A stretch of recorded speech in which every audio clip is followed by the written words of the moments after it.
City news वसा जनसेवेचा। आरक्षण हे घटनेचं हृदय असून राजकीय पक्ष आणि सर्वोच्च न्यायालय अशा दोन्ही संस्थांकडून ओबीसी, एससी, एसटी समाजाचं आरक्षण धोक्यात आलेलं आहे। हे आरक्षण वाचवायचं असेल तर आपले आमदार विधानसभेत जाणं गरजेचं आहे। तेव्हा सर्व ओबीसी, एसटी, एससी समाजानं आपल्या पुढील पिढीच्या भवितव्याचा विचार करून वंचित बहुजन आघाडीच्या उमेदवारांना विधानसभेत पाठवावे असं आवाहन वंचित बहुजन आघाडीचे अध्यक्ष तथा भारतरत्न डॉ. बाबासाहेब आंबेडकर यांचे नातू ॲडव्होकेट प्रकाश आंबेडकर यांनी केलं आहे। मेहकर लोणार विधानसभा मतदारसंघातील वंचित बहुजन आघाडीच्या उमेदवार डॉ. ऋतुजा चव्हाण यांच्या प्रचारार्थ आंबेडकर यांची जाहीर सभा यशवंत मैदान मेहकर येथे पार पडली। यावेळी ते बोलत होते। या सभेला वंचित बहुजन आघाडीचे प्रदेश उपाध्यक्ष प्राध्यापक धैर्यवर्धन पुणकर, बुलढाणा जिल्हाध्यक्ष निलेश जाधव, मेहकर तालुकाध्यक्ष मोमीनभाई, लोणार तालुकाध्यक्ष दिलीप राठोड, रिसोड मतदारसंघातील उमेदवार प्राध्यापक प्रशांत गोळे, सुरेश पवार, बुद्ध महासभेचे अध्यक्ष प्राध्यापक विलास शेजुळसर, डॉ. वसंतराव वानखेडे, ॲडव्होकेट बबनराव वानखेडे, गौतम गवई, दिलीप राठोड, महेंद्र पन्हाड, डोणगाव अर्बनचे संस्थापक अध्यक्ष ऋषांक चव्हाण आणि पक्षाच्या अधिकृत उमेदवार डॉ. ऋतुजा चव्हाण यांच्यासह विविध पदाधिकारी यांच्या प्रामुख्याने उपस्थिती होती। यावेळी ॲडव्होकेट आंबेडकर यांनी खळबळजनक आरोप करून सर्वांना धक्का दिला। ते म्हणाले की निवडणुकीत वाटण्यासाठी मेहकर मतदारसंघात 40 कोटी रुपये आलेले आहेत। ते वाटले जाण्यापूर्वी धाडी घाला।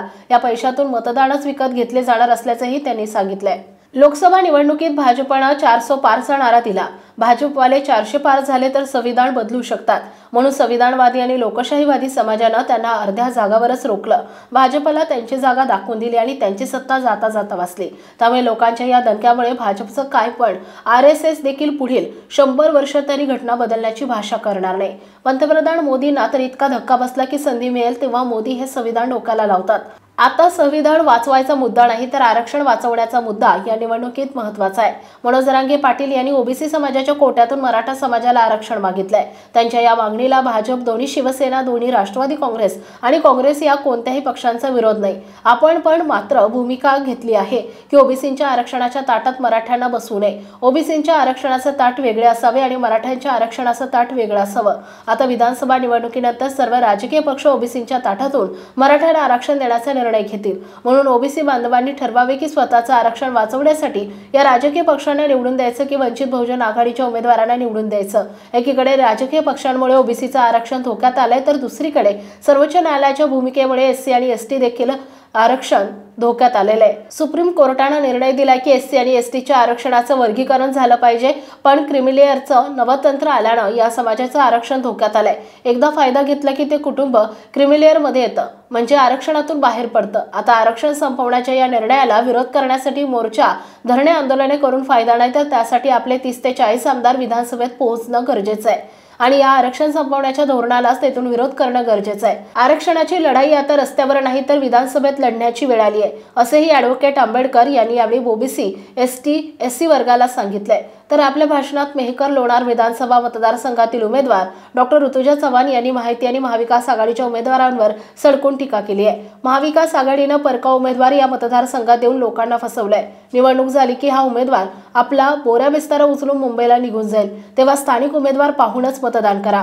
दुसरीकडे गेली 15 वर्षे एक नकली एससी या मतदारसंघात लोकांच्या माथी मारण्यात आलाय। या माणसानं एका दलित समाजाच्या नेत्याला फक्त कार्यक्रमाचा पास बागितला म्हणून जातीवरून अश्लील शिवीगाळ केली होती। मी तुझ्या समाजाच्या मतावर निवडून आलो नाही अशी उर्मट भाषा वापरली होती। सत्तेचा माज काय असतो ते या नेत्यानं गेली 15 वर्ष दाखवून दिलंय। गेले 15 दिवस मी मतदारसंघात फिरतीये, गावोगावी जातीये, मला कुठेही चांगले रस्ते दिसले नाहीत, पांदन रस्ते, गाव रस्ते देखील नाहीत। म्हणून आता अशा निष्क्रिय नेत्याला घरी बसवण्याची वेळ आली आहे। बाबासाहेबांच्या संविधानासाठी, या मतदारसंघाच्या विकासासाठी मला विधानसभेत पाठवा असं आव्हान यावेळी डॉ. ऋतुजा चव्हाण यांनी यावेळी मतदारांना केलंय। या प्रसंगी वंचित बहुजन आघाडीच्या नेत्यांची देखील यथोचित भाषणे झाली। या सभेला मोठ्या संख्येनं मतदार, स्त्री, पुरुष आणि तरुण वर्ग उपस्थित होता। ॲडव्होकेट आंबेडकर यांच्या भाषणापूर्वी समता सैनिक दलाने आंबेडकर यांना सलामी दिली। सभेचे सूत्रसंचालन प्राध्यापक कृष्णा पाटील इंगळे यांनी केले तर आभार प्राध्यापक आभाराव वाघ यांनी मानले। City news Buldhana.